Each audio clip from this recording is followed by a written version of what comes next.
Ito ang postura ko bago ang flight ko sa labas ng terminal sa Singapore.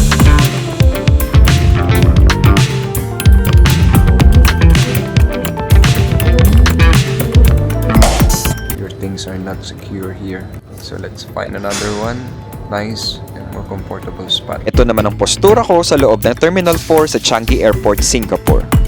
Now I feel refreshed and that's really nice and really cool.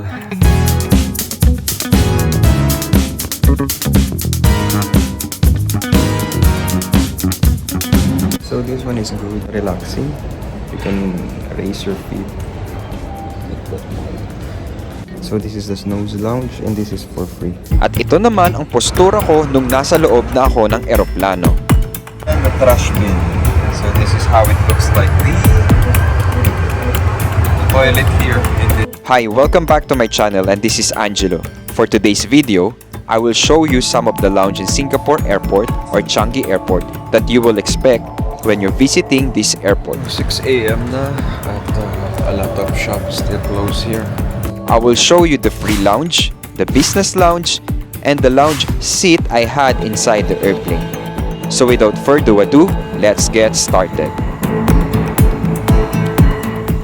Hi guys, welcome back to my channel. This is Angelo and now I am in Terminal 4 in Singapore. So today I will be here in Singapore.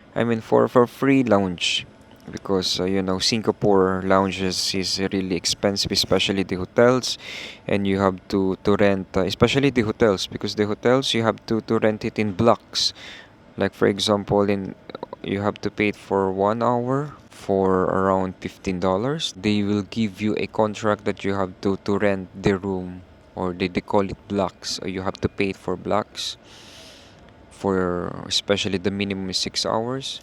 Then $15 times 6 hours, then that's gonna be the amount that you're gonna pay for renting or for utilizing the hotel for 6 hours, and that's gonna be expensive.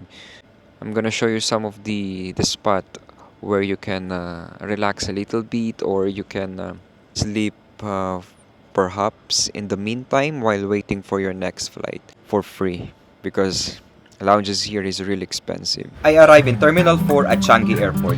Upon check-in and pass through immigration, the airport is so huge. There are plenty of sofa chairs scattered all over the place. But these sofa chairs are just for short stay and waiting before your flight, and it's very convenient. But if you're staying here for about longer, let's say long layovers, just look on the map of Terminal 4 in information area. Just look for the word Snooze Lounge or Snooze Lounge. According to Google, Snooze Lounge is a dedicated, quiet area in airport in Changi Airport. It is lounges designed for travelers to rest, nap, or sleep during layovers. The good news about it is free of charge. Yes, it is free. And all of the signages are placed around the airport. Just look for this and find it in the map to locate. So let's start in terminal number 4. How to explore. It's easy. You have to use this this is not a touchscreen. So here in this information center, you can find here legend, and the legend is telling you where are the free lounges, and this is the Snooze Lounge. Here is, so I am here, and for you to have this Snooze Lounge free, you are here and you go all the way up here and to the second floor, and you will find this. Those are the Snooze Lounge for free that you can rest a little bit while waiting for your next flight. A little bit comfortable compared to the outside.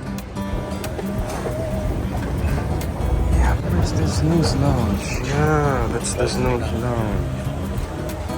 The right side. And this is for free.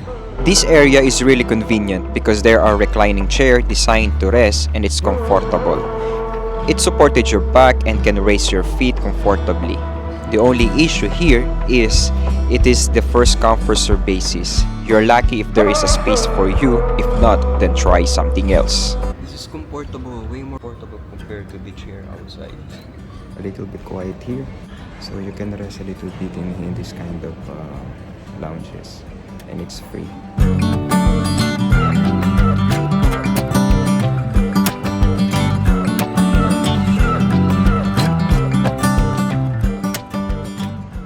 Next, let's try lounge, the Bloosom, SAT, and Plaza Premium Lounge. This is a paid lounge that costs 55 Singaporean dollar per person for 3 hours. This lounge can offer foods, shower, toilet, and relaxation for some time before your next flight. Take note, the shower has an additional cost of 15 Singaporean dollar just to utilize it. So it's not included in 55 Singaporean dollar since this is only for lounge and food. But if you have invitation, first class and business class trip, then it's all free access. All you have to do is to show your ticket and they will assist you in booking. Yeah, found it.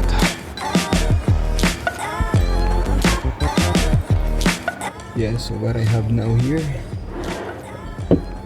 is gonna be my breakfast. Croissant, sausage, and some egg. So bon appetit to me. If your ticket is business class, the shower is free. But if you're just using your card, walk in, you need to pay $18 Singaporean dollar charges for using the shower. So since I am for invitation, my shower is free. Okay. So let's get all the toiletries in the front desk. And let's have a look on the shower. So I got the key for the door and it's free for invitation business class. Yeah, so now let's go to the shower and let's see what we can see inside. Let's go.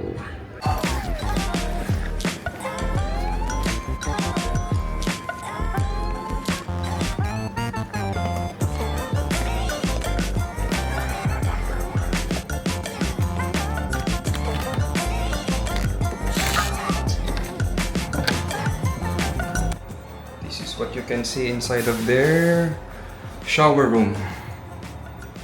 Wow. Toilet there, and the shower area. So some toiletries, plants, and the lavatory. So since I'm using it, I am the only one that can use it until I finish using it, then another can come and use. So now let's try to find the towel. Please use towel. These are the towel. I'm gonna get one. All my bags down, and also some blower for the hair. These are also the things that you can see here. Yeah, so let's do the shower.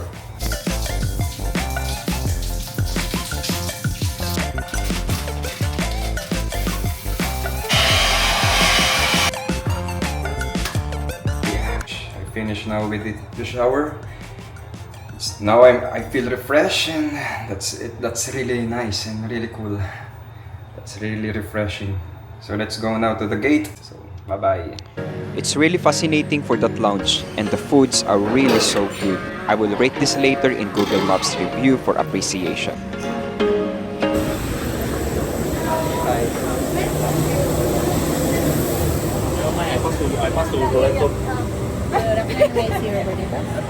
Thank you. Where is One it? app. It's here. Here. You can put your bag.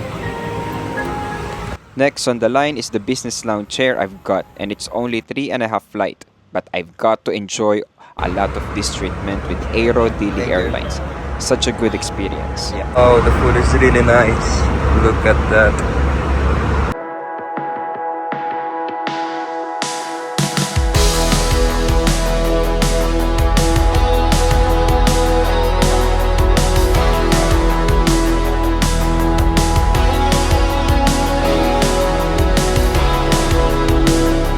The only downside of this trip is that my charging point are not working, but the overall service are really superb.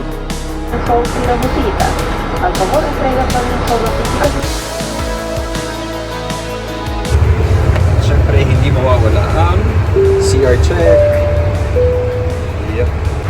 Grabe, sobrang liit lang niya. Ladies and gentlemen, in a few moments, we're going to serve you food and beverages. So, If you need any toilet assistance check. information on this flight, please Yep. contact our heavy crew. Thank you. Oh, bye-bye. Señoras y señores, importante ser dejado bebidas, Yeah. It's working, hot and cold. And nothing is. And the trash bin.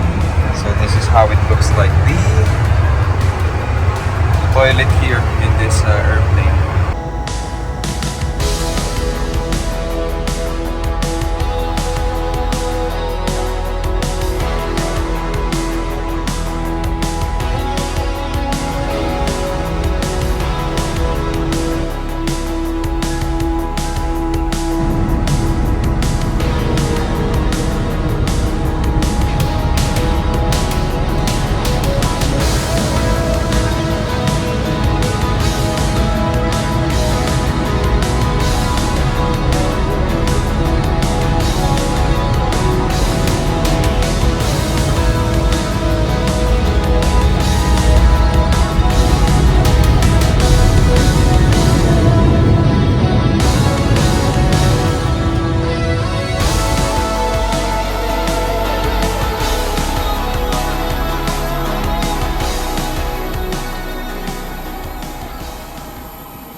So that's it for this video. I hope you find something interesting on my video, and please like and share if you just find it something.